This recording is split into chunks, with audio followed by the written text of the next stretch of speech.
আমি যেহেতু মিডিয়ার সঙ্গে সংশ্লিষ্ট, তো সুতরাং আমি মিডিয়া ওরিয়েন্টেড কিছু কথা বলবো। প্রথম কথা হচ্ছে যে আমরা জানি যে মুখের কথা এবং ধনুকের তীর দুটোই কিন্তু একই রকম, মানে দুটোই যদি বেরিয়ে যায় ওটাকে ফেরানো যায় না। তো সুতরাং কথা যখন বলা হবে তখন কথা বলার সময় আমাদের অন্যের টের পাওয়ার আগে ঢের ভেবে নেওয়া উচিত এর জের কোন দিকে যাবে, কিন্তু সেটা আমরা অনেকেই ভাবি না। আমরা সেজন্য কিন্তু সাধক সত্যানন্দ বলেছিলেন যে অনেক কথার অনেক দোষ, ভেবে চিন্তে কথা কোষ। কিন্তু আমরা কিন্তু ভেবে চিন্তে কথা অনেকেই বলি না। আমরা বলি কথাই চিরে ভেজে না, কিন্তু কথাই কিন্তু চিরে না ভেজলেও মানুষ ভেজে। বিশেষ করে যারা ভালো মানুষ সেজে মানুষ ভেজে খান, তাদের লেজে গোবরে, তাদের তেজে লেজে গোবরে অবস্থা কিন্তু হয়ে যায়। আচ্ছা, সেটা কি করে হয়? আমরা সহজ কথা বলি, সবসময় আমরা বলি কথা কম কাজ বেশি, কিন্তু তারপর আমরা বেশি কথা বলি এবং যা বলি তা করি না, এবং যা করি তা কিন্তু বলি না। এটাই কিন্তু আমাদের একটা স্বভাবগত চারিত্রিক বৈশিষ্ট্য হয়ে দাঁড়িয়েছে। আমি দু একটি কথা বলতে চাই, এবং এই কথার একটি উৎকৃষ্ট উদাহরণ হচ্ছে ইদানিংকালে বিশেষ করে স্যাটেলাইট টেলিভিশনের আগমনের পর থেকে আমাদের দেশে একটি নতুন শোয়ের উদ্ভব হয়েছে, যার নাম হচ্ছে টক শো।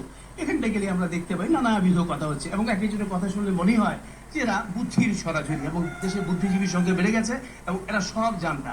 পররাষ্ট্রনীতি, রাষ্ট্রনীতি, অর্থনীতি, সংস্কৃতি, নানান কৃতিতে ভরপুর এ ধরনের আমরা কথা শুনতে পাই। আমি যুব সমাজকে যারা আছেন এখানে তাদেরকে বলবো যে আমাদের খুব বুদ্ধিজীবী হওয়ার দরকার নেই। আমার এক বন্ধু বলেছিল যে এখন ডিজিটাল যুগ, ভাই আমি আর বুদ্ধি নিবার জন্য কারোর কাছে যাই না, আমার কাছে 3টি পেন ড্রাইভ রাখি, সব হলো 32 জিবি, 64 জিবি, আর হচ্ছে 16 জিবি। বুদ্ধিজীবীর বদলে এই জিবিগুলো থাকে, এগুলোর মধ্যে আমি বুদ্ধি ঢুকে রাখি, এবং যখন দরকার হয় তখন ল্যাপটপে লাগিয়ে নিয়ে আমি ওখান থেকে বুদ্ধি আহরণ করি। তারপরেও যদি থেকে যাই তাহলে গুগল সাহেবের কাছে চলে যাই, উনি আমাকে হেল্প করেন। উনি সবসময় থাকেন আমাদেরকে সাহায্য সহযোগিতা করার জন্য। তো যাকে আমি এবার একটু আমার কথাতে আসি, সময় কম। তো আমার কথা হচ্ছে যে আমি খুব কম কথা বলি, আপনারা হয়তো জানেন, কারণ আমি বছরে 6 ঘন্টা কথা বলি। 365 দিনে আমি 6 দিন প্রোগ্রাম করি টেলিভিশনে। দেশে প্রায় 30-এর অধিক চ্যানেল রয়েছে, এবং বাংলাদেশ টেলিভিশন রয়েছে, সাথে বিডিবি ওয়ার্ল্ড রয়েছে। তারপরেও কিন্তু আমার মতো একটি লোক 6টি ঘন্টা অনুষ্ঠান করি, এবং বছরে 6বার আমি টেলিভিশনে আসি, এবং সেই কারণে আমার 6টি ঘন্টা আমার অনুষ্ঠান করা হয়। এবং এই অনুষ্ঠানগুলি আমি করি হচ্ছে প্রান্তিক অনুযায়ী, অর্থাৎ প্রতি পঞ্চম শুক্রবারে একবার করে আমরা এই অনুষ্ঠানগুলো করি। এবং আমরা এই অনুষ্ঠানগুলো করতে গিয়ে আমি বলতে চাই এটাই যে আমরা যে মিলেনিয়াম সহস্রাব্দ যে উন্নয়নের যে লক্ষ্যমাত্রা, এটা বোধহয় আমার অনুষ্ঠানটি স্পর্শ করেছে। পাশাপাশি এই যে এখন যেটা আমরা চলে এসেছি যে সাস্টেনেবল গোল, যেটা টেকসই, যেটা এখানে কিন্তু আমার অনুষ্ঠান চলে আসছে। এই টেকসই শব্দটা কিন্তু অত্যন্ত সুন্দর একটি শব্দ। আমি এই জন্যই বলবো যে টেকসই আমার অনুষ্ঠানটি আপনাদের কারণেই 30 বছর ধরে চলছে। সুতরাং কিছুটা বোধহয় টেকসই দিকে যাচ্ছে এখন পর্যন্ত, যা দেখতে যাচ্ছি। কারণ আমাদের দেশের টেলিভিশনগুলো তাকালে দেখা যায় যেখানে রিয়েলিটি শোতে ভরপুর থাকে, কিন্তু রিয়েল ট্যালেন্ট পাওয়া যায় না, অর্থাৎ এই শোগুলো টেকসই না, যে কারণে আমরা ওভাবে পাই না আর কি। আমরা আমাদের এই অনুষ্ঠানটি করতে গিয়ে দেশের প্রত্যন্ত অঞ্চলে আমাদের ইতিহাস, ঐতিহ্য, সভ্যতা, সংস্কৃতি এগুলোকে তুলে ধরার চেষ্টা করি, এবং বিভিন্ন জায়গায় ঘুরি। এবং যেই ট্যালেন্টগুলো, প্রতিভাগুলোকে সামনে দেখা যায় না, গ্রামেগঞ্জে থাকে, যাদের খুঁজে আনতে হয়, তাদেরকে আমরা খুঁজে আনতে চেষ্টা করি। আমি 2-1টি উদাহরণ দিচ্ছি। যেমন ধরুন গহের আলী, ইনি একজন ভিক্ষুক ছিলেন, যার জীবিকা হচ্ছে ভিক্ষান্ন। তিনি তালের বনদ এবং ফলদ গাছ তিনি লাগাতে পারতেন না, তার অর্থ ছিল না। তিনি তালের আঠি সংগ্রহ করতেন বিভিন্ন বাড়িতে গিয়ে গিয়ে ভিক্ষের সঙ্গে, এবং সেগুলো ভীমপুর বলে একটি জায়গা আছে নওগাঁ রাজশাহী সড়কের দুপাশে, সেখানে সেই তালের আঠি তিনি লাগাতেন, এবং সেই তাল গাছ লাগাতেন। কিসের জন্য? তিনি যখন ভিক্ষে করতে যেতেন তার প্রচন্ড কষ্ট হতো, রোদ থাকতো, সেজন্য ছায়া দরকার, ছায়ার জন্য কোনো গাছ ছিল না। সেই বোধ থেকে তিনি 18,000 তাল গাছ লাগিয়েছেন, এবং সেই তাল গাছগুলো টেকসই। এই জন্য টেকসই, সেই গাছ কিন্তু এখন আমাদেরকে ছায়া দিচ্ছে, পথিক, ক্লান্ত পথিক সেখানে দাঁড়িয়ে কিন্তু ছায়া পাচ্ছে। এবং আমি আনন্দিত এই জন্য যে মাননীয় প্রধানমন্ত্রী 2009 সালে প্রথম যখন পরিবেশ পদক দেওয়া হয়, তিনি পরিবেশ সংরক্ষণে প্রথম পরিবেশ পদক পেয়েছিলেন, এবং মাননীয় প্রধানমন্ত্রীর পাশে থেকে তিনি সেই পুরস্কারটি নিয়েছিলেন। এবার আরেকটু উদাহরণ আমি দিতে চাই, সেটি হচ্ছে পলান সরকার। পলান সরকারের নাম আপনারা অনেকেই জানেন, যিনি কিন্তু শহরে কিন্তু মানুষকে বই পড়তে উদ্বুদ্ধ করেনি, শহরের থেকে গাড়ি দিয়ে বাড়ি বেরিয়ে তা নয়, কিন্তু গ্রামে গ্রামে হেঁটে হেঁটে 30 কিলোমিটার পথ হেঁটে হেঁটে তিনি বিভিন্ন জায়গায় বই দিয়েছেন, যুব সমাজকে উদ্বুদ্ধ করার জন্য, জ্ঞানের আলো বিকিরণ করার জন্য তিনি বই দিয়েছেন। এবং সেই বইগুলো, এবং যাদের পড়া শেষ হয়ে গেলে তিনি সেই বইগুলো ফেরত আনতেন। এবং সবচেয়ে বড় কথা, 2011 সালে এই পলান সরকার কিন্তু আমাদের প্রচার কল্যাণে তিনি 21 পদক পেয়েছিলেন, এবং 2014-তে 20 সেপ্টেম্বর ইম্প্যাক্ট জার্নালিজম ডেতে সারা পৃথিবীর বিভিন্ন পত্রিকাতে তার উপরে স্টোরি হয়েছিল এবং তার উপরে প্রতিবেদন ছাপা হয়েছিল। এই সেই পলান সরকার, কিন্তু তাকে কিন্তু আমাদের কেউ খুঁজে বের করেনি। আমরা চেষ্টা করেছিলাম খুঁজে বের করতে। আমি আরেক দুইটি উদাহরণ দিতে চাই। ছোট্ট একটি ছেলে, তার নাম হচ্ছে হালি। তিনি 3বার গিনেস বুক অফ ওয়ার্ল্ড রেকর্ডসে তার নাম লিখিয়েছেন এবং তাকে আমরা দেখিয়েছি। সে কিন্তু তরুণ, তার বয়স হচ্ছে 22 বছর এবং সেইভাবে তিনি একের পর এক সাধনা করে গেছেন। কোনো স্পন্সর পাননি, তারপরও চলে গেছে। এবং আমরা আরেকটি নাম বলতে চাই, আমি নিশাত এবং মুহিত, তাকেও আমরা দেখিয়েছি। এবং আমি অত্যন্ত ভাগ্যবান, এই মুহিত নিশাত যাবার আগে আমাদের কাছে এসেছিলেন এবং আমরা বলেছি যতটুকু পৃষ্ঠপোষকতা করা দরকার আমরা চেষ্টা করব। এবং তারা, আমি অত্যন্ত ভাগ্যবান যে এভারেস্টের চূড়ায় আমাদের ইত্যাদির লোগোটা নিয়ে গিয়েছিলেন। আমি এখনো সেজন্য অত্যন্ত আনন্দ বোধ করি নিজেকে। এরপরে ধরুন রয়েছে গ্রিন সেভার্স। গ্রিন সেভার্স যারা হচ্ছে সবুজায়ন করে ঢাকা শহরকে। অনেকে হয়তো নাম শুনেছেন, অনেকে দেখেনি। কারণ আমরা যাদের চেহারা টেলিভিশনে দেখি মনে করি বাংলাদেশের তাবৎ কাজ বোধহয় তারাই করছেন, বাকি আর কেউ কোনো কাজ করে না। কিন্তু আমি জানি এখানে অনেক তরুণরা আছেন যারা অত্যন্ত প্রত্যয় সম্পন্ন, যারা অত্যন্ত ভালো কাজ করেন এবং গ্রামেগঞ্জে যারা অত্যন্ত বলিষ্ঠ ভূমিকা রাখেন তাদের আপন আপন কাজে। যেমন গ্রিন সেভার্স, তারা 300 কৃষকের সন্তান। তারা বাংলাদেশের বিভিন্ন বিশ্ববিদ্যালয়ে পড়েন এবং এই বিশ্ববিদ্যালয়ে পড়া অবস্থায় এই কৃষকের সন্তানরা একাত্ম হয়েছেন। তারা কৃষি কাজ করবে। তারা কি করেছেন? তারা নগর কৃষি করেছেন। আমাদের প্রয়াত উপস্থাপক যিনি ছিলেন এবং মেয়র যিনি ছিলেন আনিসুল হক সাহেব, তিনি তাদেরকে ঢাকার শহর নগরায়ন সবুজায়ন করার জন্য কিছুটা দায়িত্ব দিয়েছিলেন এবং তারা নগর কৃষি এবং ছাদ কৃষি করেছেন। এবং তারা কি করেন? তারা বলেন, তাদের স্লোগানটা হচ্ছে এই যে আমাদের গরজে আপনার খরচে। যেহেতু তার কাছে টাকা নেই, তো অন্যের খরচটা নিয়ে তারা গরজ করে আপনার ছাদকে সাজিয়ে দেবে। এটা এমন নয় যে আপনার বাগান করেছেন, আমি কি টেলিভিশনে বললাম ভাই আপনি কটা কলা গাছ লাগিয়েছেন, আপনি কটা আপেল লাগিয়েছেন, আপনি কটা সবজি লাগিয়ে, এটা কিন্তু নয়। ওরা নিজেরা এই বাগানটা গড়ে দেয়। তো সুতরাং এদের কাজ এবং অন্যদের কাজ, টেলিভিশন মিডিয়ায় যারা আমরা কাজ করি তাদের কাজের মধ্যে পার্থক্য আছে। আমরা শুধু তুলে ধরি, কিন্তু এই ছেলেগুলো, এই তরুণরা 300 তরুণ মিলে এই ঢাকা শহরকে সবুজায়ন করছে। এমনি ভাবে আরো রয়েছে। আমরা কিছুদিন আগে গিয়েছিলাম নীলফামারীতে। আমি দেখেছি যে মঙ্গাপীড়িত এলাকা, যেখানে বলা হয় আগে বলতো আমাদেরকে মঙ্গাপীড়িত, এখন আমরা বলি দীপ্তিমান নীলফামারী শিল্পনগরী হয়ে গেছে সেটা।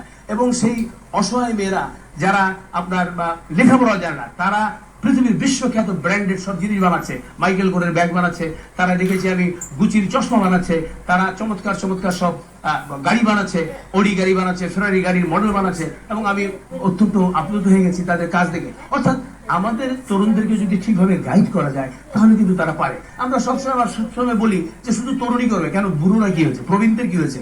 প্রাজ্ঞ। আমার একটা কথা হচ্ছে প্রজ্ঞা হচ্ছে জ্ঞান। এবং আমাদের যারা প্রবীণ আছেন তাদের রয়েছে জ্ঞান, আর তরুণদের রয়েছে শক্তি। এবং আমাদের প্রবীণদের যে অভিজ্ঞতা লব্ধ যে জ্ঞান, সেই জ্ঞানটা আমাদের তরুণদেরকে দিতে হবে এবং উভয় মিলে সমন্বিতভাবে একভাবে আমাদের এগিয়ে যেতে হবে। কারণ এই তরুণরা এগিয়ে যাবে কারণ তারা মূল চালিকা শক্তি। আমরা আমাদের ভবিষ্যৎ থেকে দেখতে চাই তারুণ্যের আয়নায়। এই জন্যই দেখতে চাই আমাদের অনেক তরুণ রয়েছে যারা কিছুটা বিপদগামী। কেউ মাদকাসক্ত হয়ে, কেউ বা ফেসবুকের চক্করে পড়ে, কেউ বা মোবাইলের চক্করে, আড্ডাবাজিতে বিভিন্নভাবে কিন্তু পথভ্রষ্ট। কিন্তু আমরা তাদের হতাশাবান নয়। এই জন্য আমরা হতাশ হতে চাই না, কারণ আমরা জানি যে বন্যার সময় কিন্তু বানের জন্য অনেক কিছু ভেসে আসে, আবর্জনা তা কিন্তু বেশি চলে যাবে, কিন্তু নিজে যেটা থাকে সেটা হচ্ছে পলি। এবং আমাদের যুব সমাজ হচ্ছে সেই পলি, এবং তাদের দিয়েই আমরা আগামী দিন এগিয়ে যাব। এবং একটি বিষয় দেখবেন, আমাদের মিডিয়াগুলো তারা দেখাবার আগ্রহ যতটা মানুষকে মানে দেখবার আগ্রহ তার চেয়ে দেখাবার আগ্রহটা কিন্তু বেশি। আপনি দেখবেন যে আমাদের এখানে আত্মপ্রচারটা বেশি। পৃথিবীর কোন দেশের কোন চ্যানেলের মালিকের কিন্তু আমরা চিনি না। আমরা কিন্তু স্টার প্লাস, আমরা আল জাজিরা, আমরা বলেন বিবিসি, সিএনএন, ইভেন আপনি আমাদের পার্শ্ববর্তী দেশ চিনি। বাংলাদেশের যে কোনো চ্যানেলের মালিক থেকে শুরু করে আত্মীয় পরিজনকে অনেকেই আমরা চিনি, অনেকেই চিনি, কিন্তু আজ চিনি। আপনি চিন্তা করবেন রুপার্ট মার্ডক, পৃথিবীর প্রায় 150-র বেশি মিডিয়া কিন্তু তার নিয়ন্ত্রণে রয়েছে এবং তার একটি সংবাদ কিন্তু পৃথিবীর নড়ে ওঠে। সেই লোককে কিন্তু আমরা কেউ, তাই কিন্তু সে কিন্তু মিডিয়া বাচ্চা, তাই কিন্তু আমরা চিনি না। কিন্তু বাংলাদেশের যে কোনো চ্যানেল ধরবেন, প্রথমে তার আত্মীয় পরিজন দেখবেন বা মালিককে দেখবেন, তারা আছে। কিন্তু তাদের উচিত কি সামাজিক দায়বদ্ধতা নিয়ে কাজ করা।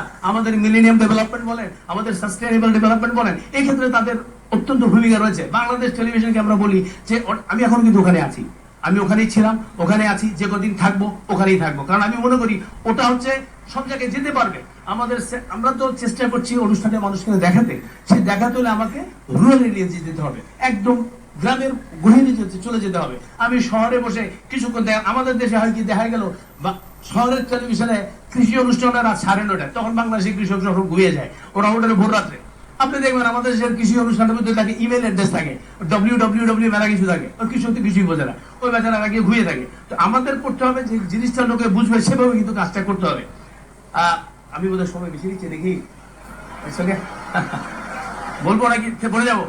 আচ্ছা আচ্ছা, আবার আসেন আপনি ইদানিং আমার এক বন্ধু আর কি পত্রিকার পাতা খুলেই উনি বললেন ইন্নালিল্লাহ। আমি বললাম তুমি ইন্নালিল্লাহ বলো কেন? একটু পরিবারে দেখবো গুম খুন মরা খুন নিহত আহত এই দেখবো তো ভাই, তো আগে থেকে পরে ঠিক হয়ে নিচ্ছি। আপনি দেখেন যে আমাদের যেভাবে সড়ক দুর্ঘটনা ঘটছে, কিছুদিন আগে আমাদের শিশুরা, আমি বলবো শিশু, ওরা কিশোররা, ওরাই কিন্তু আমাদের শিখিয়ে দিয়েছে কিভাবে আইন মানতে হয় এবং কিভাবে আইন মানাতে হয়, দুটোই কিন্তু ওরা আমাদের শিখিয়ে দিয়েছে। তারপরে কিন্তু আমাদের কিছুটা চোখ খুলেছিল, আমাদের স্কাউট আনলাম, রাস্তায় রাস্তায় দাঁড়িয়ে থাকলো, ড্রেস পরে সব লাইন টাইন করলো, আবার কিছুদিন পর এখন নাই, আবার যাহা বাহান্ন তাহা তিপ্পান্ন, ওভাবেই কিন্তু চলছে। তো আমাদের কিন্তু এই বললাম যে কথা বেশি, কথাটা কমিয়ে দিয়ে কাজের দিকে মনোনিবেশ করতে হবে। যত বেশি কথা হবে কাজ কিন্তু গুবলে লেগে যাবে।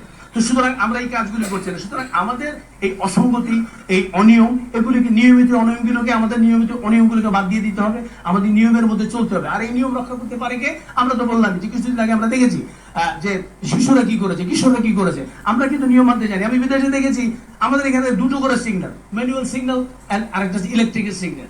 আপনার চলছে, সিগন্যাল দিচ্ছে, তারপর 4-5 জন ট্রাফিক কিংবা পুলিশ এসে সার্জেন্ট এইভাবে দাঁড়িয়ে থাকে হাত উঁচু করে, মনে হচ্ছে টাইটানিকের নায়ক নায়িকা দাঁড়িয়ে আছে এইভাবে, যে মারতে হলে তোমরা আমাকে মেরে যাও। হ্যাঁ, কিন্তু সেটা তো ঠিক না। কারণ আমাদের যেহেতু আমাদের তো ম্যান পাওয়ার কম, আমরা যদি আমাদের ইলেকট্রিক্যাল সিগন্যাল থাকে তাহলে আমি আবার ম্যানুয়াল সিগন্যালটা কেন দেবো? কিন্তু পৃথিবীর অন্য জায়গায় যান রাত 2টোর সময় কিন্তু গাড়ি নিয়ে দাঁড়িয়ে আছে, এবং আমরা কিন্তু দাঁড়িয়েছি, কারণ ওখানে আইন আছে, আইনের প্রয়োগ আছে। এখানে আইন আছে, আইনের প্রয়োগ চালি, আমাদের প্রয়োগটা করতে হবে। এবং এই করতে গেলে আমাদের যুব সমাজকে এগিয়ে আসতে হবে, এবং যারাই পারবে, আমরা সবসময় বলি যে এরাই পারবে। আমাদের মনে রাখতে হবে যে একদল অসৎ লোকের চাইতে একজন সৎ লোক অনেক বড়, একদল অযোগ্য লোকের চাইতে একজন যোগ্য লোক অনেক বড়, একদল অলস লোকের চাইতে একজন কর্মঠ লোক কিন্তু অনেক বড়। আমাদের শিক্ষিত হতে হবে। আমরা বলি পানির অপর নাম জীবন, কিন্তু আমি সেটা বিশ্বাস করি না। আমি বলি পানির অপর নাম জীবন নয়, বিশুদ্ধ পানির অপর নাম জীবন। শিক্ষা কিন্তু আমরা চাই না, আমরা চাই সুশিক্ষা। আমরা চাই, বলে না যে আমরা ইচ্ছা থেকে উপায় হয়, ইচ্ছা থাকলে হবে না, সেটা থাকতে হবে সদিচ্ছা, চিন্তা থাকতে হবে, সেটা হবে সুচিন্তা, বুদ্ধি থাকতে হবে, সেটা হবে সুবুদ্ধি। এর সমন্বয় করে সততার সাথে যদি আমরা এগিয়ে যাই, তাহলে কিন্তু আমরা আমাদের অভিষ্ট লক্ষ্যে চলে যেতে পারবো। আমরা বলি 10 মিলে করি কাজ, হারি জিতি নাহিলাজ। আমরা কি কাজ করি? সবাইকে শুভ কাজ করি? সবাই শুভ কাজ করি না। সুতরাং আমাদের সততার সঙ্গে, সতর্কতার সঙ্গে আমাদের শুভ কাজ করতে হবে, এবং অভিষ্ট লক্ষ্যের দিকে এগিয়ে যেতে হবে সততার সঙ্গে, নির্ভয় থেকে। এবং তা পারবে আমাদের এই যুব সমাজ, যারা আমাদের অহংকার। ধন্যবাদ আপনাদের সবাইকে।